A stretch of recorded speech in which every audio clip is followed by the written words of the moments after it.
क्या आप जानते हैं कि भारत के इतिहास में एक ऐसा रॉ ऑफिसर हुआ था जिसने भारत के सबसे सीक्रेट एजेंसी के लिए काम किया था और उस एजेंसी का हिस्सा बना हुआ था, लेकिन बाद में उसने उसी देश के साथ गद्दारी की।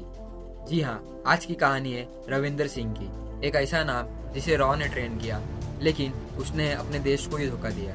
बाद में वो CIA का एजेंट बन गया और आज वो भारत में नहीं बल्कि अमेरिका में किसी गुमनाम नाम से जी चुका है। तो चलिए शुरुआत करते हैं इस कहानी की जड़ों से।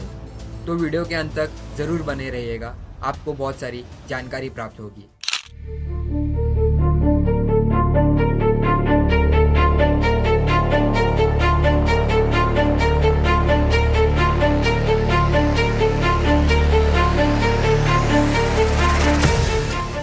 रविंदर सिंह एक आर्मी ऑफिसर था। सेना के रिटायरमेंट के बाद उसने रॉ ज्वाइन किया। उनकी पोस्टिंग्स सीरियस रैंक पर होने लगी, जैसे कि साउथ ईस्ट एशिया, यूरोप और कई सारे इंटरनेशनल डेस्टिनेशन। बाहरी दुनिया का एक्सपोजर और बाहर देश की चमक और शायद कहीं ना कहीं एक अंदरूनी लालच, यही बन गए उनके फिसलने की वजह। विदेशी पोस्टिंग के दौरान CIA की नजर उन पर पड़ी। कहा जाता है कि उन्हें एक हनी ट्रैप में फंसाया गया था। एक विदेशी महिला द्वारा उन्हें एक हनी ट्रैप में फंसाया गया और धीरे धीरे वो इतने गहरे हनी ट्रैप में फंस गए कि वापस आने का रास्ता ही बंद हो चुका था। रविंदर अब सिर्फ रॉ के लिए नहीं बल्कि CIA के लिए भी काम कर रहा था। एक दोहरा एजेंट, मतलब दो किरदार जो दोनों एजेंसियों के लिए काम कर रहा था। लेकिन भारत की इंटेलिजेंस एजेंसी रॉ सोया नहीं था। उन्हें रविंदर पर शक हो गया और उन्हें पता चल गया कि कुछ ना कुछ तो गड़बड़ हो रही है। 2003 के आसपास रविंदर सिंह की गतिविधियों पर रॉ ने नजर रखी और वो बार बार इंटरनेट कैफे में जाता था। ये सब रॉ को पता चल गया था। डिजिटल डेटा को पेनड्राइव में सेव करना और रॉ हेडक्वार्टर के क्लाइस फाइल्स को ले जाना, ये सब संकेत दे रहा था कि अंदर कुछ तो बड़ा पक रहा है। और इसी सब की वजह से रॉ को रविंदर सिंह पर शक हुआ और ये शक धीरे धीरे बढ़ता गया। रॉ ने उन्हें टेक्निकल सर्विलांस पर डाला। उनके ऑफिस, फोन कॉल्स, ईमेल, यहाँ तक कि उनका फोन सब ट्रैक हो रहा था। लेकिन ये सब की खबर रविंदर सिंह को पता चल गई थी कि रॉ को शक हो गया है और रॉ उसे पकड़ने वाला है। इसी चक्कर में रविंदर सिंह भागने की प्लानिंग करता है और वो भागने में सफल भी हो जाता है। और इस भागने वाली गतिविधि में CIA ने उसे पूरा सपोर्ट किया। CIA नहीं चाहता था कि उसका कोई भी एजेंट पकड़ा जाए। CIA ने पूरी कोशिश और ताकत लगा दी अपने उस एजेंट को बचाने के लिए और वहां से निकालने के लिए।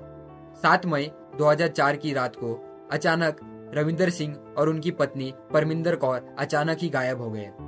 जांच में पता चला कि वो नेपाल के रास्ते काठमांडू पहुंचे और वहां से उन्होंने ऑस्ट्रेलियन एयर की फ्लाइट पकड़ी और अमेरिका की ओर भाग गए।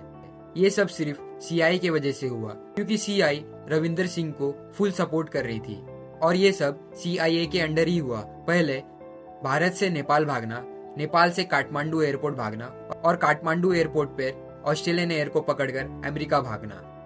इस भागने की प्रक्रिया में CIA ने बहुत बड़ी भूमिका निभाई थी। भारत को जब इस भागने की पता चली तो रॉ को एक बहुत ही बड़ा झटका लग गया। रॉ को टेंशन था कि उनकी इंफॉर्मेशन कहीं रविंदर सिंह लीक ना कर दे और ये सब की वजह से भारत देश को एक भारी नुकसान पहुंचाया जा सकता था। रॉ को CIA पर शक था, लेकिन वो कुछ भी मानने को तैयार नहीं थे। रॉ के कई अधिकारियों को जिम्मेदार ठहराया गया। रॉ एजेंसी में भूकाल मच गया था। देश के इतिहास में पहली बार रॉ का टॉप ऑफिसर यूं ही भाग गया था।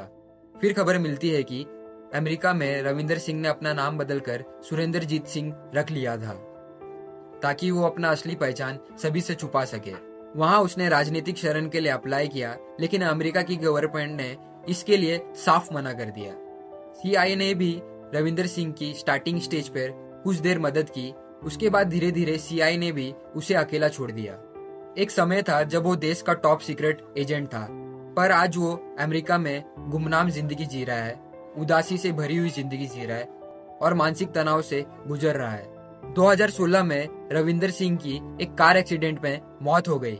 ना कोई मीडिया कवरेज, ना कोई राजनीतिक सम्मान, बस एक अधूरी कहानी और उसका अंत। भारत की रॉ एजेंसी द्वारा अनुमान लगाया जाता है कि रविंदर सिंह ने 20,000 से ज्यादा डॉक्यूमेंट्स CIA को दिए थे और इंफॉर्मेशन लीक कराया था।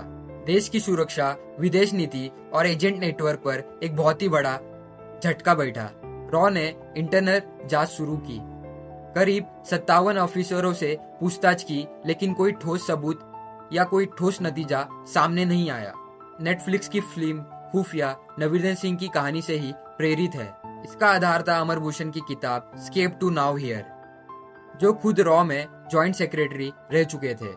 देशभक्ति की जगह जब लालच ले लेती है तब देश की नींव हिल जाती है। तो क्या रविंदर सिंह एक देशद्रोही थे या किसी सिस्टम का शिकार बन गए थे? इस केस ने रॉ की सेक्रेटरी स्ट्रक्चर को पूरी तरह से हिलाकर रख दिया था।